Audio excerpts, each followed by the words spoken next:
stand microphones, as anyone from my parish can attest. I refuse to have one at the altar. Sit down. I feel like I'm doing stand-up. As George said, I was ordained a Catholic priest just a month ago, and prior to that, for almost 12 years, I was an Episcopal priest. Many of you, I'm sure, have heard of this influx of former Anglicans, Episcopalians into the Catholic Church, which began with Pope Benedict XVI's document, the Apostolic Constitution, Anglican Ordinariate. Raise your hand if you've heard any of that, of any of that before. Great. One thing I've discovered is that a lot of Catholics have no clue about any of this. And I always have to do, I find that I often have to do a whole lot of explaining. And so I really welcome this opportunity to share with you my experience and that of Mount Calvary. But before I go any further, let me just clarify a few terms that might be helpful, especially if you're a cradle Catholic. As I said, for almost 12 years, I was an Episcopal priest. That is the Episcopal Church USA, which is the main, is the representative of the Anglican communion in the U.S. And my parish, Mount Calvary, was a parish of the Episcopal Church founded in 1842. And so that's one term, Episcopal. Anglican is a slightly coterminous but not exactly identical, interchangeable term. As I said, the Episcopal Church is part of the Anglican Communion, which is a worldwide group of churches that are centered on the Church of England. Now, there are also Anglicans in the United States that were never part of, or either never were part of the Episcopal Church or have broken away from it. So, bear with me as I use these terms to describe this. Now, there's another term that is rather important to understand what it is that we are doing and what this whole movement is about, and that is, and this is one that really confuses a lot of Catholics, and that is Anglo-Catholic. Have you ever heard of such a thing? Norman, I know you have. Norman is one of my parishioners, so he's not allowed to chime in too much.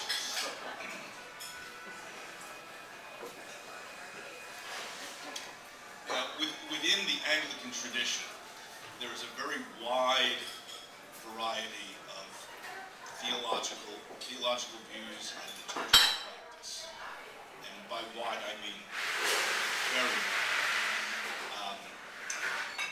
My parish, Mount Calvary, for most of its history, was part of what we call the Anglo-Catholic tradition, which was another shorthand term for that is High Church. And I often tell people when I try to explain what it is that we are and what we're about, especially to Catholics, that if you were to walk in to Mount Calvary, and I suspect many of you who have been there would agree with me, if you were to walk into the church, there's nothing to suggest that it's not a Catholic church. It looks like a Catholic church. There's Stations of the Cross, there's a big statue of Mary, there's a big high altar, there's confessional boxes. So that is sort of emblematic of what I mean by the Anglo-Catholic tradition within Anglicanism. It is a subset within Anglicanism that emphasizes the Catholic roots of the Church of England and its daughter churches, as opposed to the Reformation side of things. And as I said, for much of Mount Calvary Calvary's history, it was fairly early on, at least the 1850s. It was very much identified with that movement.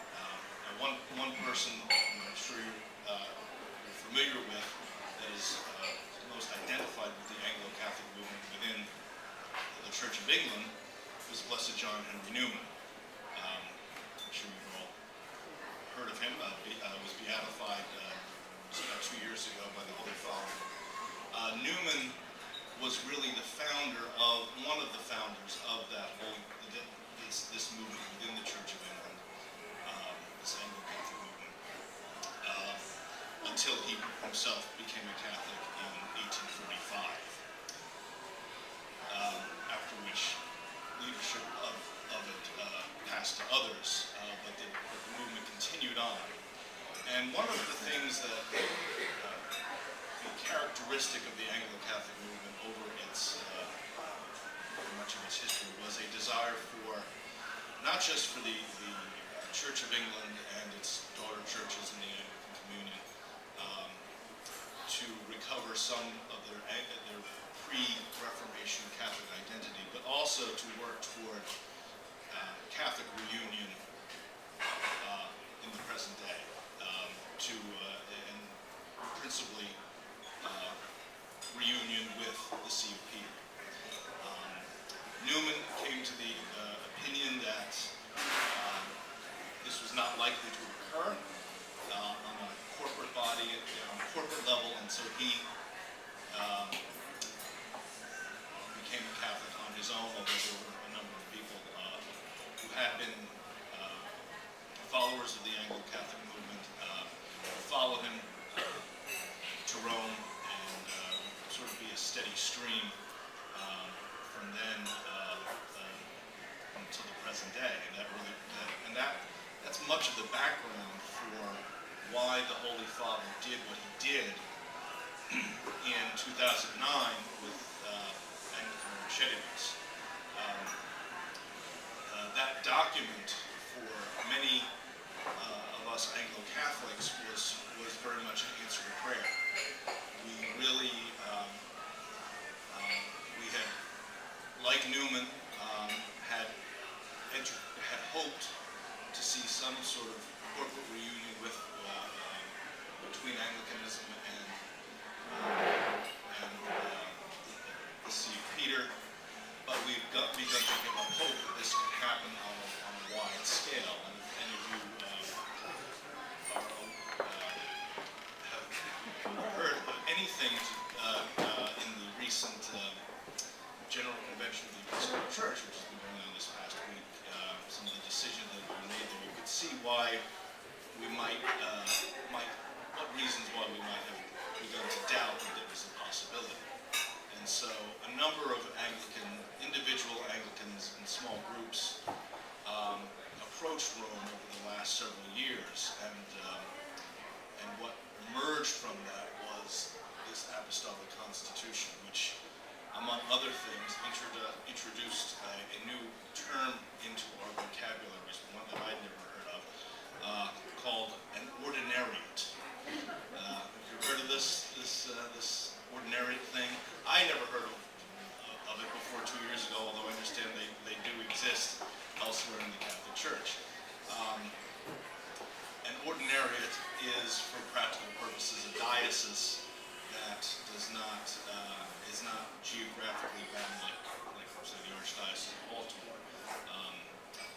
The first ordinariate for former Anglicans was established in England at the beginning of last year, and then at the beginning of this year, the ordinariate for former Anglicans, called the Ordinariate of the Chair of St. Peter, was founded in this country as of January 1st. And Mount Calvary was the first congregation that we received into it by the newly appointed ordinary, whose name is Monsignor Jeffrey Steenson. He is called the ordinary because he's not a bishop. He's a married former Episcopal priest and, in fact, a former Episcopal bishop. But because he is married, he could be ordained a Catholic priest, but not a bishop. but he was named an ordinary. And the ordinary of the English Ordinariate is also a married former Anglican bishop, and so he is a priest and not a bishop as well. And there's a new one in Australia that was just founded a couple of weeks ago with the same type of leadership. So when this announcement was made in the fall of 2009, October 2009, and then the document itself, Anglican Ordinariate, was released a few weeks later, this gave a great deal of hope to a number of us in the Anglican world who had been praying for something like this for a very long time. And this really was a genuine answer to prayer. To talk a little bit more about Mount Calvary and how we got to where we are, we began discussing this as a parish all the way back in 2007, which was about a year after I became the rector of Mount Calvary. And it was just sort of an informal discussion. At one point I did meet with Archbishop O'Brien, early 2008. And it was a fairly low-key discussion. The Archbishop was very kind, and I mean no disrespect to him whatsoever, but his reaction was, well, that's very interesting. He was kind of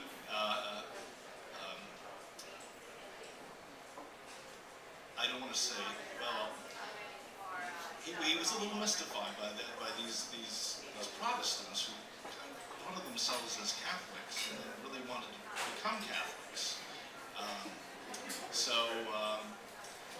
And that's how things stood for quite a while until this Apostolic Constitution was announced in 2009, at which point I called up his office and said, well, his secretary,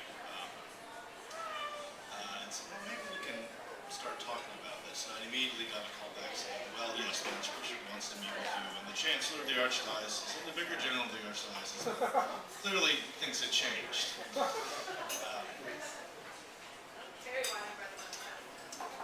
I think another factor, though, in that change of attitude, in addition to Anglican Ordinariate, was a local development, which some of you may have heard of as well. Is anyone here familiar with the All Saints Sisters of the Poor in Catonsville?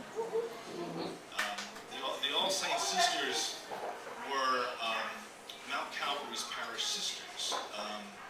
My predecessor, way back in the 1870s, wrote to the superior. They were an Anglican sisterhood, and wrote to their superior in England and asked for her to send 3 sisters over to Baltimore to start a community here, and she did. And their original convent was right across the street from where Mount Calvary stands. And they were there until around World War I when they moved out to Catonsville. If you've not had the opportunity to visit their convent, I highly recommend it. It's really quite a beautiful, peaceful site. And it's hard to believe that you're 20 minutes from downtown Baltimore. You're standing on that hilltop. In any event, they made the decision, quite independently of Mount Calvary,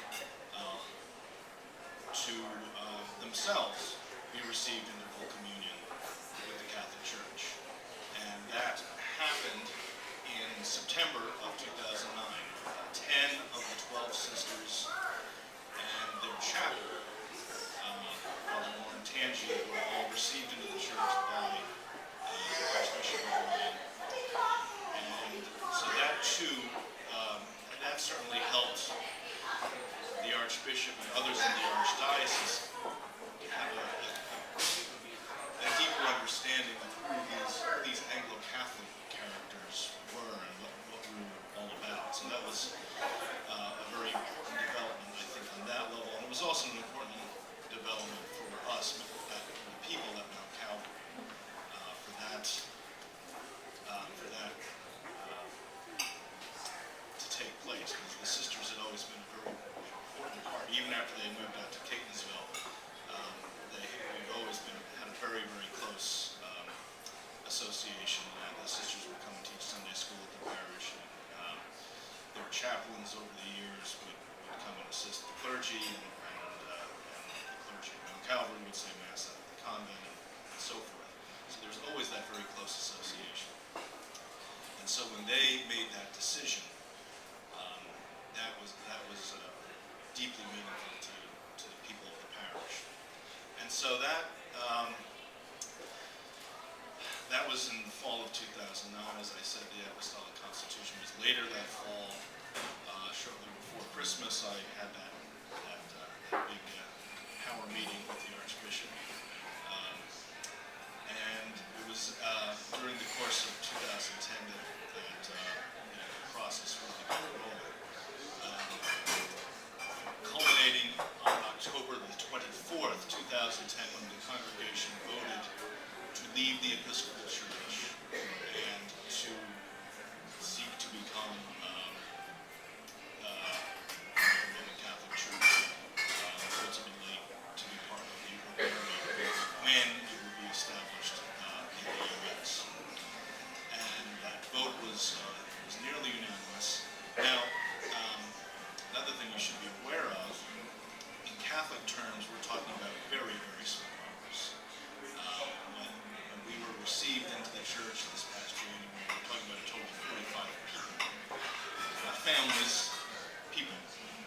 So in the scheme of most, the scale of most Catholic parishes is minuscule.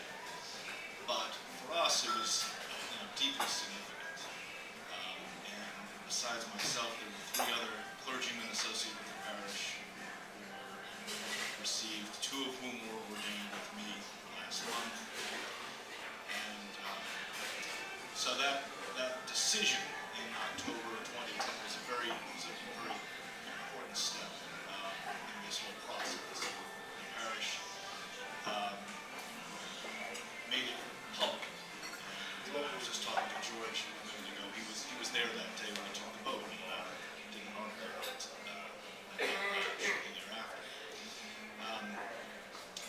And so what followed from that decision was a lengthy negotiation with the Episcopal Diocese of Maryland, of which we had previously been a part, regarding our property. It took over a year, but we did successfully reach a settlement with the diocese that allowed us to stay in the building that we had occupied since 1842. So all in all, while it did make certainly a bit of a sacrifice on our part, we're happy with the settlement that we were able to reach, and then that opened the door to us finally being received into the church this past January. Prior to that, we had the people of the congregation were prepared, catechized for reception into the church by Father Carlton Jones, many of you know.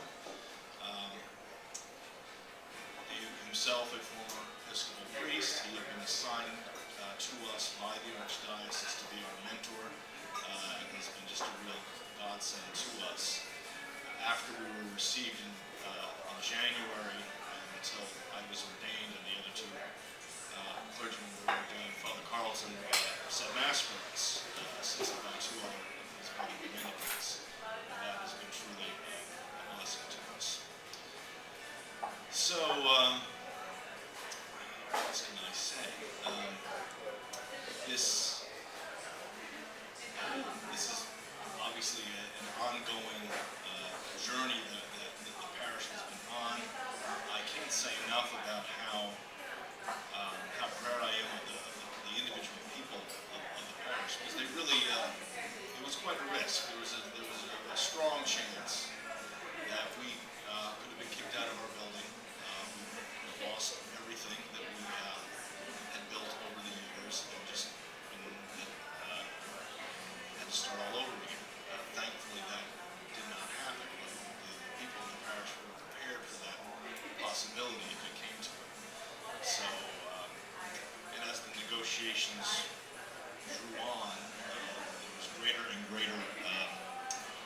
administration, and so it was a challenge for them. But they really, by the grace of God, got through it, and I think a number of them have shared with me how they have been blessed in so many ways that they never expected by having been received into the Catholic Church. Graces that they had never imagined. And so we are now in this whole new phase. Since my ordination last month, starting on the same day, we were canonically established as a parish of the Ordinariate. And so we are now putting those structures together. Pastoral council, finance council, all those good things that Catholic parishes have. And so this is a work in progress.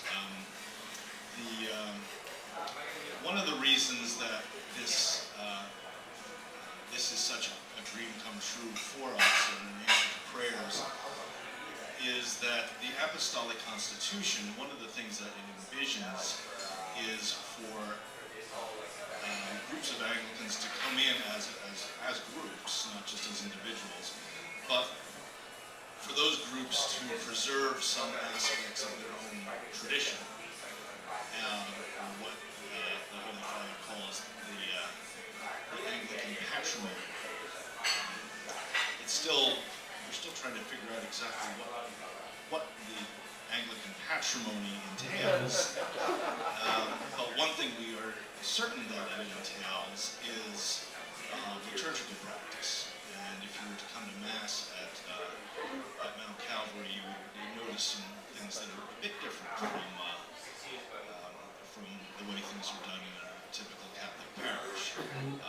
The liturgy that we follow is called the Anglican use of the Roman Rite. There was a version of that was approved by Rome back in the early 80s, and now that is being revised by a commission in Rome, and so we're waiting for the final version of that to come through. In any event, that is a big part of of our common identity as Anglicans who have come into full communion with Rome. Another aspect of the patrimony, I think others would agree with me, is I mentioned earlier how small we are in comparison to the typical Catholic parish. And I think one of the things that people who have visited us have come to appreciate is that smallness. There's a sense of intimacy. There's an old joke that in the Episcopal Church, coffee hour after Mass is the 8th sacrament. And having coffee and a bite to eat after Mass and socializing is very much part of what we do. Sometimes I think it's maybe too much of what we do, but be that as it may, by and large, it's a very good thing. And there's a sense of intimacy amongst members of the congregation that I think many cradle Catholics who have visited us have enjoyed. Other aspects of the Anglican patrimony, like I said, we're still trying to figure that out, and it's probably going to take a little bit of time. But let me just say that all those questions aside, and not just figuring out what the patrimony is, but also just getting the ordinariate up and running. Like I said, it was just started in January. There have now been about 18 priests ordained for it. I'm not sure how many congregations have been received yet, at least a dozen throughout the U.S. and Canada. So this is very much trying to get this thing off the ground. Normally when a new diocese in the Catholic Church is founded, it's carved out of an existing diocese. You already have parishes and you have priests and you have everything there. Not for this. This is a whole new ballgame, and so that's been quite a challenge.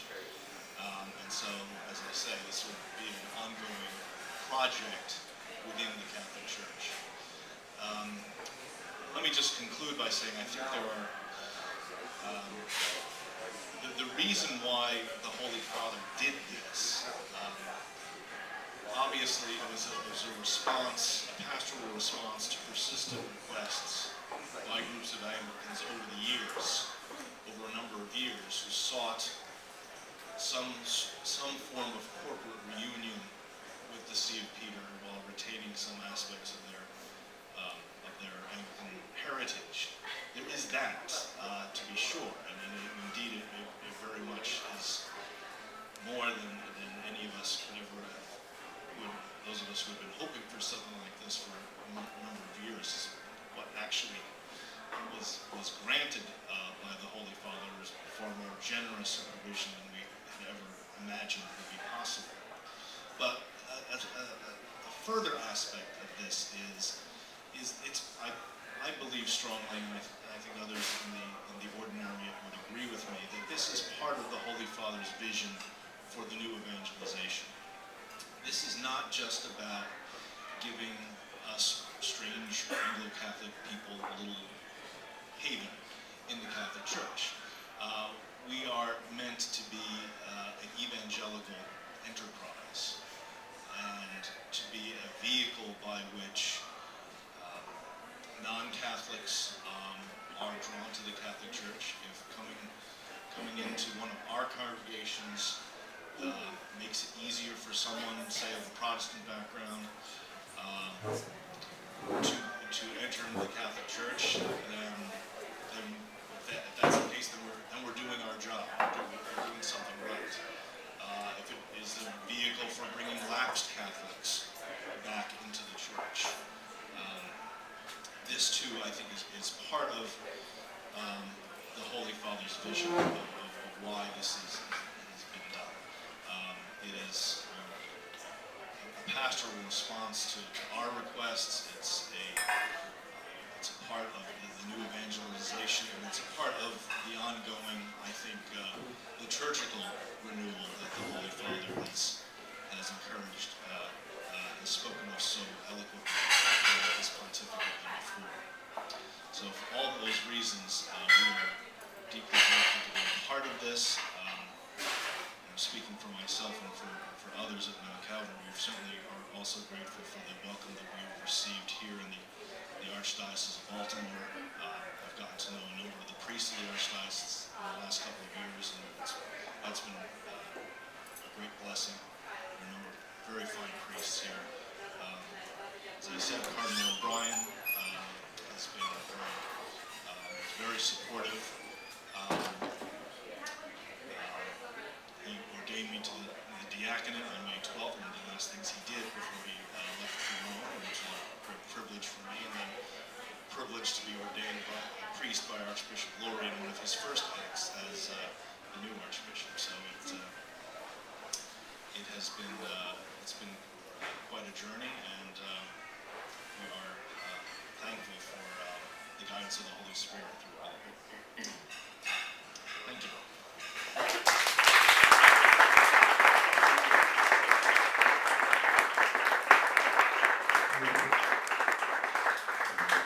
I see I didn't go on as long as some of your other speakers have, so we're happy to take some questions. Did you become a Catholic and then be ordained, or was it all at once? I was received into the church with the congregation in January. I was confirmed. Yes, I was confirmed in January, ordained a deacon in May, and a priest in June. It doesn't normally happen that fast. Yeah. But obviously that was all in the works for a while, so. Yes? Could you explain again, Father, what happens when an Anglican priest who's married comes into the ordinariate? Sure. Most of the priests who are coming to this are married. I'm one of the few that's not. each of us, there's actually, it was quite an elaborate process for the clergy coming in. And this first group of clergy for the U.S. Ordinariate, there were about 60 that, at least 30 will be ordained by the end of the year. Most of them, as I said, most of them are married. Each one had to be approved individually, married and unmarried alike, by Rome, by the Congregation for the Doctrine of the Faith, which was given direct oversight of the ordinariate. Not once, but twice. So our files got sent in. We got the initial okay, then they came back, and we had to send another file in, and those who were married had to be given what is called the rescript, which is they were allowed an exemption from canon law requiring celibacy.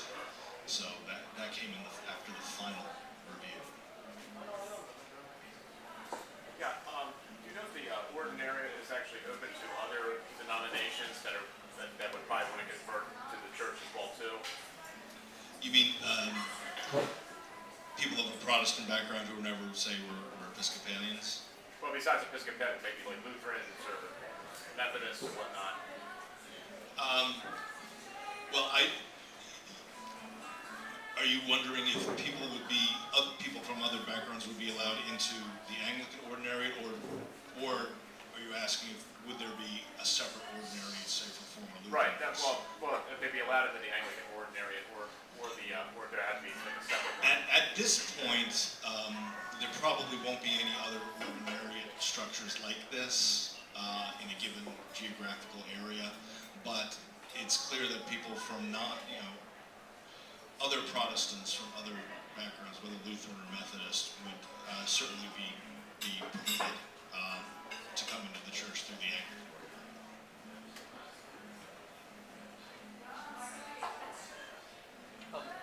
For you and your congregation that did come in January, what was the process like as far as coming in, considering you already have a background being part of the Anglican community? Did they, in other words, like usually a lot of new candidates have to go through RCIA and all that sort of stuff and prep work. It's like, so what was it like for you guys?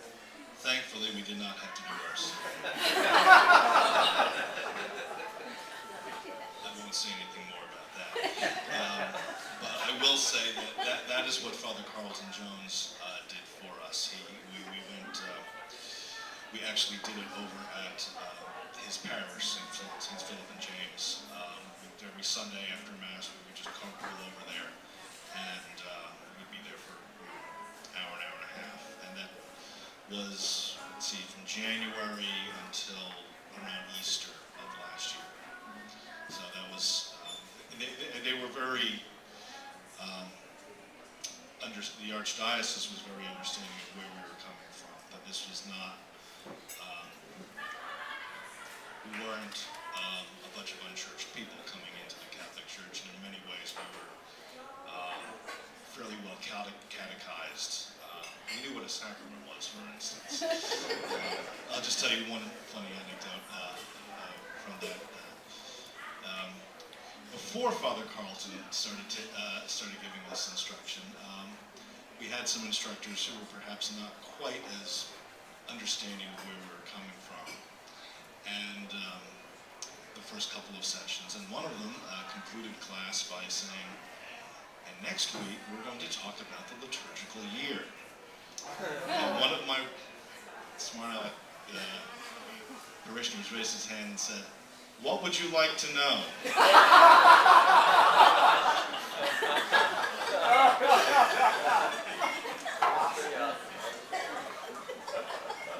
Those of you from Mount Calvary probably know who I'm talking about.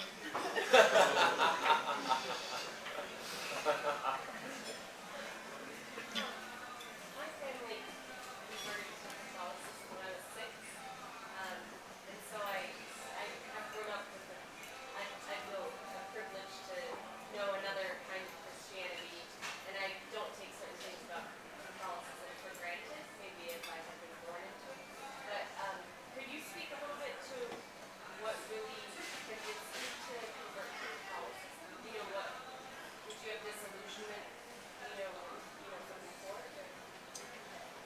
Sure.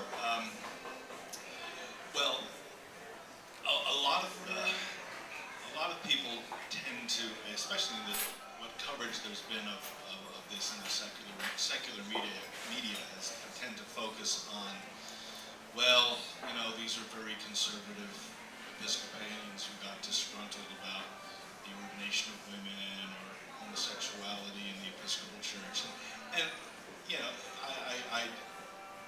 I wouldn't be truthful if I said that was not an aspect of all of this.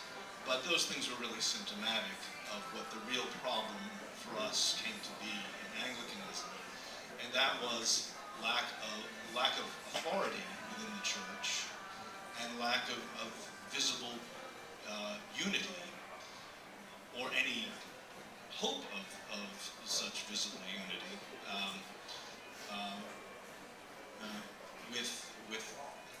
with the See of Peter. And so I think that's really what we were looking for. It's the magisterium, the teaching authority of the Pope and the bishops in communion with him, the catechism. Certainly members of my congregation have been deeply appreciative of the Catechism of the Catholic Church as just a resource that, so what does the Church teach on X, Y, and Z? Oh, well, there it is. We don't, like I said, in the Episcopal Church, there's a very broad spectrum. And you ask two Episcopalians what they think about any given issue, you'll get two different answers. Ask 10 Episcopalians, you'll get 10 different answers. And I'm not exaggerating. So I think that really, those are the two things that we were really looking for that we didn't have, this authority and visible unity with the Catholic Church. Yeah, I'm glad you touched on this at the end, but it's interesting to hear what your thoughts were on Pope Benedict's, motives for starting the Ordinariate. I appreciate your perspective on that. It's really interesting. I guess I'm wondering what your thoughts are on, do you think an Ordinariate is a good idea?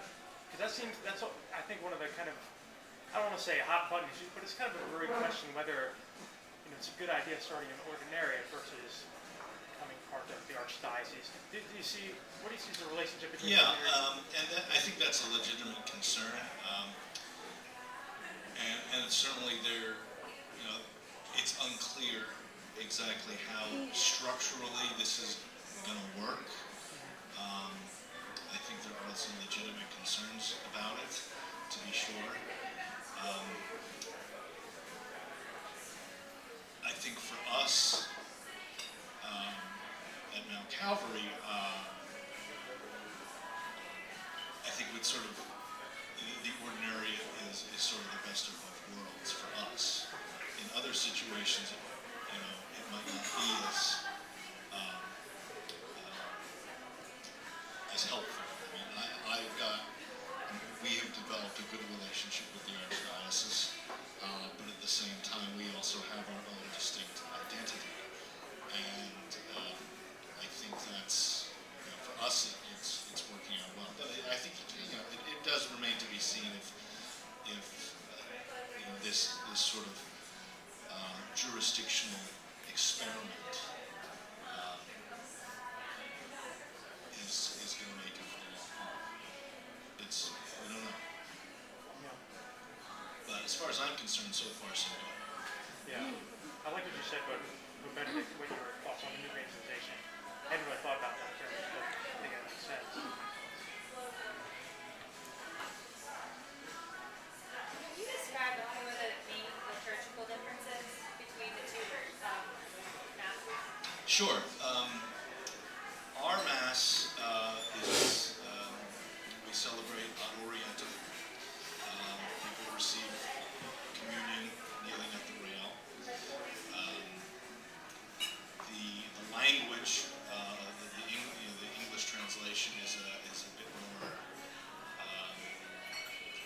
more archaic than even in the new translation. We say, and with thy spirit,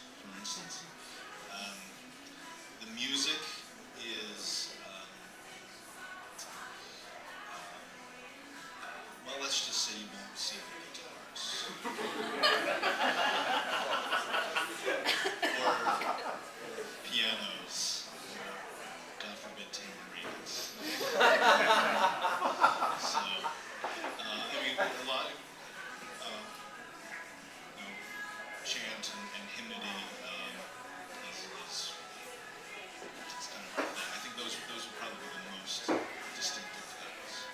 And if any of you have been to the old Latin Mass, that some of that may sound familiar, and there are people that have come to our Mass see a lot of similarities there.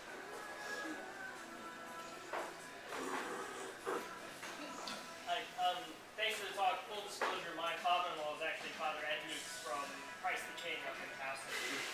I've asked him, but sort of want to see your views on where growth in the ordinary with respect to new priests or to clergy might come from, whether it's from within the parish, or do you have a sense that it would be coming from conversion? Well, I think there's certainly going to be a further wave of convert clergy like Father Ed and myself. I think that's, for the next several years, that's certainly going to be a large proportion. But in the long run, if we're not producing vocations from within the parish, something's not working right. So hopefully we will begin to see that in the not too distant future. Vocations being produced from within ordinary congregations. I'll have a lot of this, I'll get you up privately. Okay. But there was an interesting point of that when you were talking about, the way I'm seeing this, it almost sounds like you had a very similar kind of liturgical process like the old Latin Mass. But then at the same time, you guys are also, in a sense, like the Eastern Orthodox, Catholic Orthodox Church, if that The Eastern Rite. Eastern Rite Church that are still under Rome. So I was wondering, is there a plan to kind of structure and shape you in that sense? So for instance, if you had converts from Anglicanism that wanted to come and join your particular ordinariate. Everyone say it with me. Ordinariate. It gets mispronounced a lot. Yes. But the question is, will they be much like the Eastern Rite practice in Catholic, where they might, for instance, allow the priest to still be married and those sorts of things that might encourage more priesthood? Well, it will be interesting, and I think this is one of the things that is yet to be seen, is how much like the ordinariate is going to be like the Eastern Rite Catholics compared to the Roman Rite, or how much we will, basically be this jurisdiction within the Roman Rite as we are now. It's not clear. A number of people, and you alluded to this, a number of people ask, so what's the deal with married priests? Are there going to be married priests in this generations ahead? My guess is that is going to fade away, and then some of the suit will become. That's just my sense of how things are going. Because, already in the document, it's pretty clear that we are part of the Roman Rite. This discipline of the Roman Rite is celibacy, and that while exceptions will be made for those who convert, in the long run, the norm is going to be celibacy. So you still be staying within the Roman Rite? I suspect so. And historically, Anglicanism came from the Roman Rite. Unlike the Eastern Rite, we were never a separate thing from Rome. We were always part of the Roman Rite, and so now we've sort of returned home once we can. Has there, when you alluded to vocations, have you reestablished any kind of relationship with the All Saints Sisters of the Poor? We're beginning to, yeah.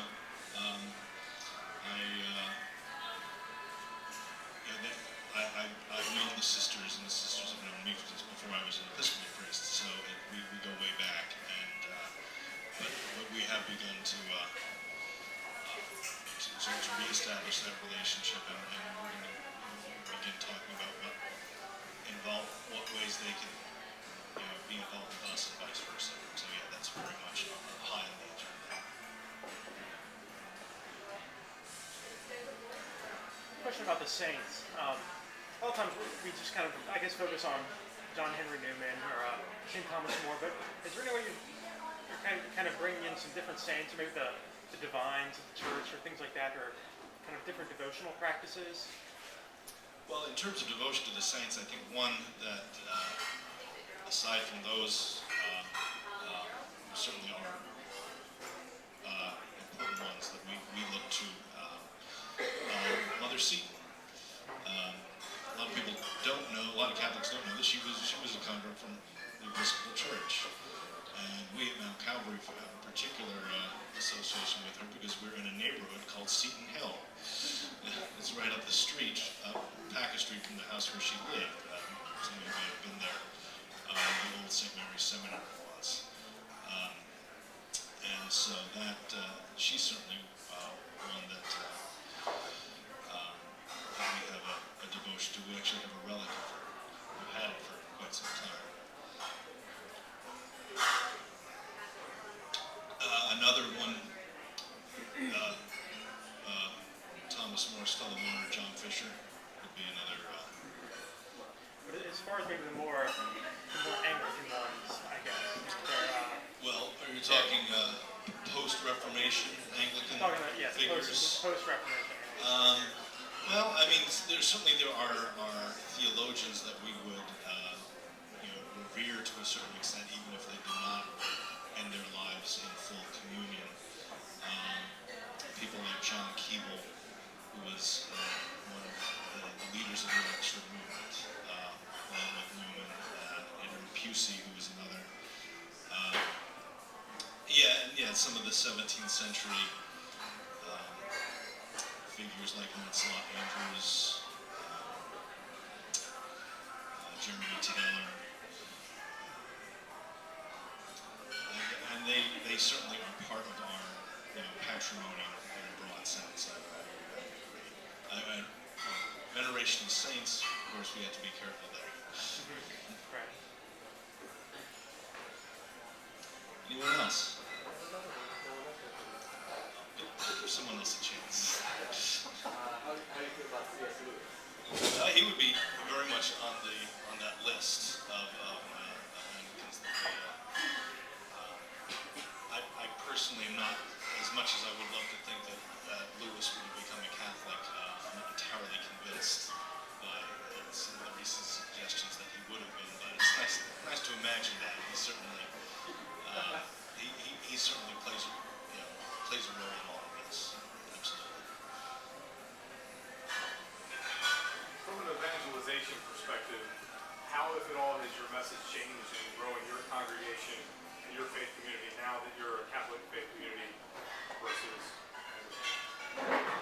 Well, I think being able to say without crossing our fingers or having to explain a lot to say that we're Catholic has meant a great deal. For Anglo-Catholics the way we were, we would. I would preach from the Catechism. For 10 years, I preached from the Catechism, but I had nothing to back me up.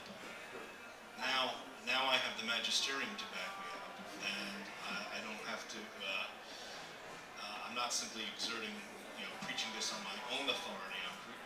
So the fact that I can speak as a Catholic priest in communion with the Pope, I think gives us a sense of evangelical truth that is not entirely there before. If I can ask a follow-up question. Sure. With the primarily young adult group here, me being the lowest common denominator, slow learner, how do you use that? You've mentioned authority and that that concept as very meaningful to you and also your congregation. How do you reflect that to people who aren't of that belief or understanding or recognize that being independent of thought isn't necessarily the greatest concept when you're talking about faith or beliefs? Well, certainly in the culture that we live in, which emphasizes individualism and sort of relativism, it's not always obvious why that's a good thing. But I think as people, live in that culture and realize that making it up as you go along, and living by your own rules is ultimately a dead end. I think that appeal, the appeal of the absolute truth that is proclaimed by the Catholic Church, there's more and more of an opening for that. I guess is the short answer.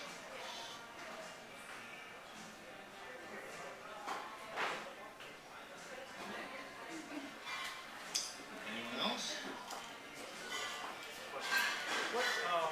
What was the status of your sacraments before you came to the Catholic Church? Absolutely null and utterly void. That is the words of Pope Leo XIII, who in 1896 was asked to judge the status of Anglican sacraments, and that's what he determined. And I believe that, although at the same time I don't think that what I was doing for 12 years was entirely empty either. And I think there is some,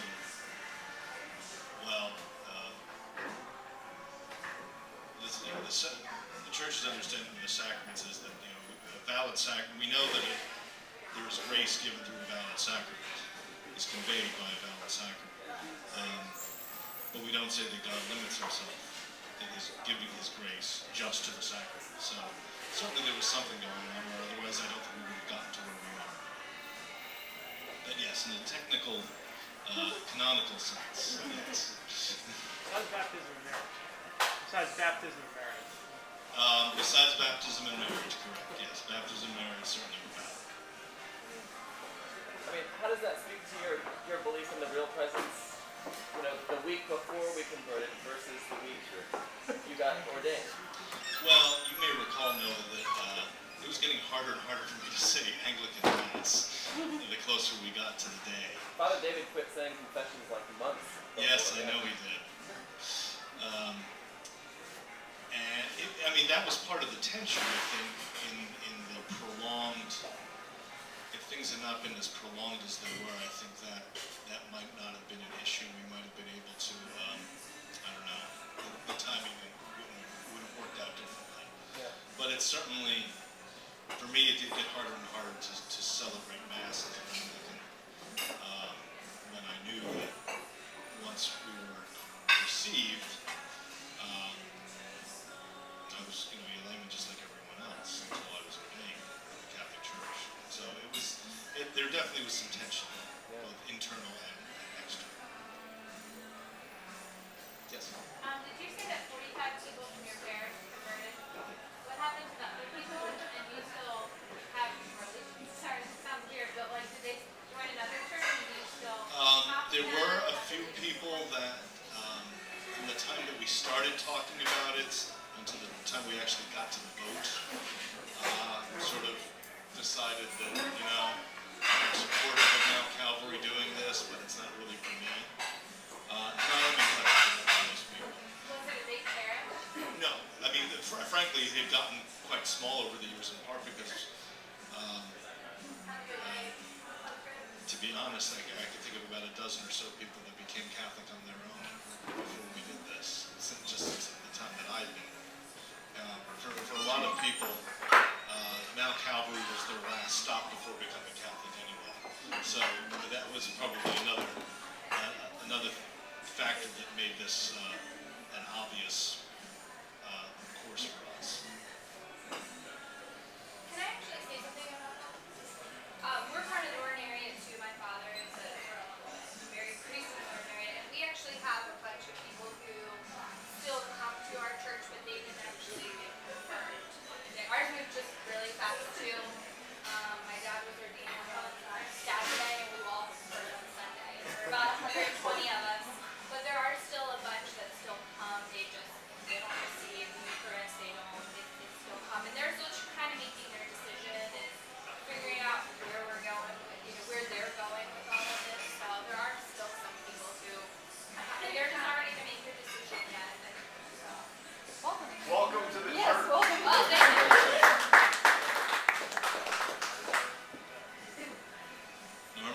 Yes, I'll be easy, trust me.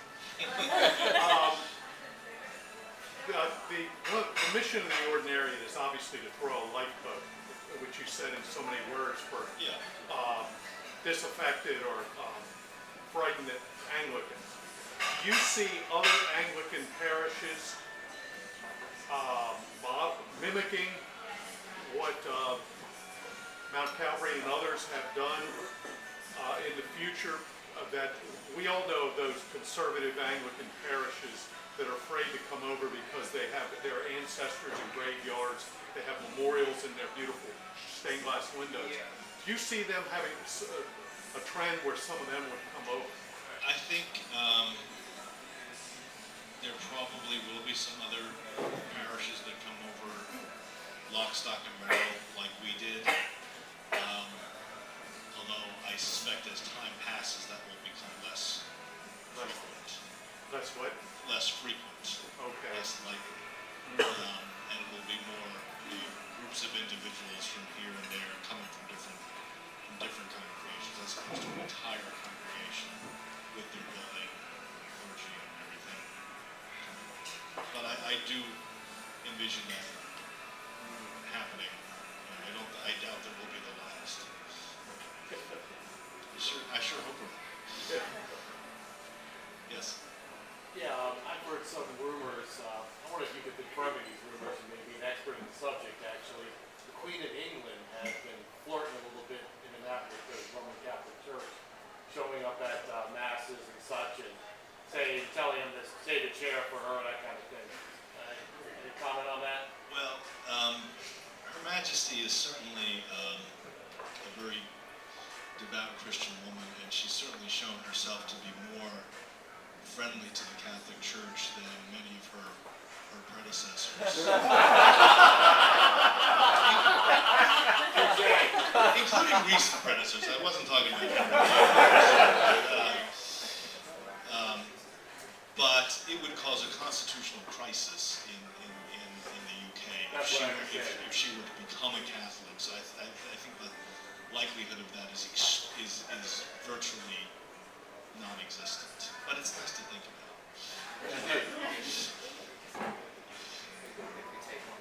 Take one more.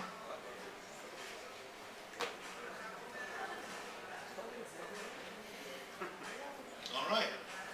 Well, thank you very much.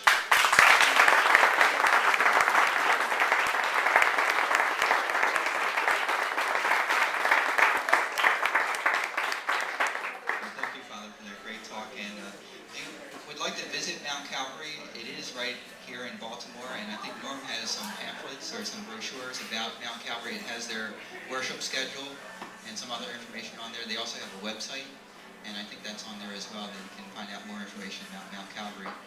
Also, we have a weekly email blast that goes out that has more information about Theology on Tap events and also local Catholic young adult events. And Rodney has a notebook there. If you want to get that email every week, see Rodney, and he'll take your email address. We also have a Facebook page. If you just type in Theology on Tap, Fells Point, you can find us on Facebook. Next week, our speaker will be May Richardson, who is from the Archdiocese of Baltimore, and her topic will be equipping yourself for ministry. So if you're interested, especially in learning how to become more active in ministry, that would be a great night to attend. Our schedule is also on our Facebook page, so if you have any questions about who the coming speakers are, you can see that all on Facebook. And finally, we do have some expenses associated with Theology on Tap, and Rodney is our man for that, so if you'd like to make a donation, it's right there. So thanks so much, and hope to see you next week.